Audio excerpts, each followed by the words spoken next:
ലൂക്കാ സുവിശേഷം 4-ാം അധ്യായം 42-ാം വാക്യം.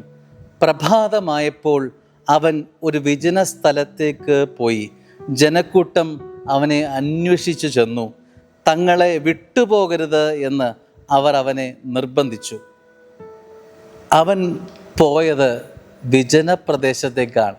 ജനമില്ലാത്ത സ്ഥലം, വിജനം, ജനമില്ലാത്ത സ്ഥലം.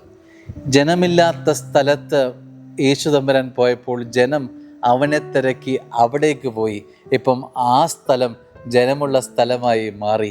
അവിടെ ചെന്നിട്ട് അവർ പറയുന്നുണ്ട്, കർത്താവെ ഞങ്ങളെ വിട്ടുപോകരുതേ എന്ന് അവനവരെ നിർബന്ധിച്ചു. ഈ പ്രഭാതത്തിൽ നമുക്കിങ്ങനെ ഒരു പ്രാർത്ഥനയുണ്ടോ? കർത്താവെ എന്നെ വിട്ടുപോകരുത്, എപ്പോഴും നീ എൻ്റെ കൂടെ ഉണ്ടാവണം. സ്നേഹമുള്ളവരെ, എത്ര സുന്ദരമാണ് ഈ ജനത്തിൻ്റെ പ്രാർത്ഥന. ജീവിതത്തിൻ്റെ വഴിത്താരകളിൽ ഈ ഓട്ടത്തിനിടയിൽ ഇങ്ങനൊരു പ്രാർത്ഥിക്കാൻ നമ്മൾ മറന്നുപോയോ? എങ്കിൽ ഈ വചനം ഒന്ന് ആവർത്തിച്ച് പ്രാർത്ഥിക്കുന്നത് ഉത്തമമാണെന്ന് തോന്നുന്നു. ഈ പ്രഭാതം പൊട്ടി വീണിട്ടല്ലേ ഉള്ളൂ.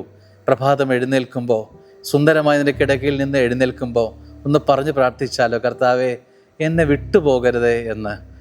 പലതിൻ്റെയും പല ഓട്ടത്തിനിടയിൽ ഒരു യാത്രയ്ക്ക് വേണ്ടിയൊക്കെ ഇന്നത്തെ ദിവസം പല കാര്യങ്ങൾക്കുള്ള ഒരു തുടക്കമൊക്കെ നമ്മൾ കുറിക്കുന്ന സമയമാണല്ലോ.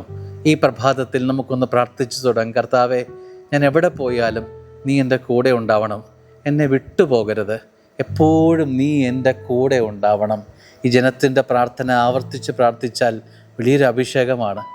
കർത്താവ് ഓടി മാറുമ്പോൾ ജനക്കൂട്ടം അവനെ തേടി പോവുകയാണ്. ഈ തേടിപ്പോകലൊക്കെ നമുക്കിന്നൊന്ന് ആർജിച്ചെടുക്കണമെന്ന് തോന്നുന്നു. കർത്താവിൻ്റെ പുറകെ അങ്ങ് പോവുക, കർത്താവിൻ്റെ കൂടെ അയക്കാൻ ഒരു വലിയൊരു ആഗ്രഹം ജനത്തിനുണ്ടാവുക. ജനം പറയുക, കർത്താവെ ഞങ്ങളെ ഇട്ടിട്ട് പോകരുത്, ഞങ്ങളുടെ കൂടെ നീ ഉണ്ടാവണം.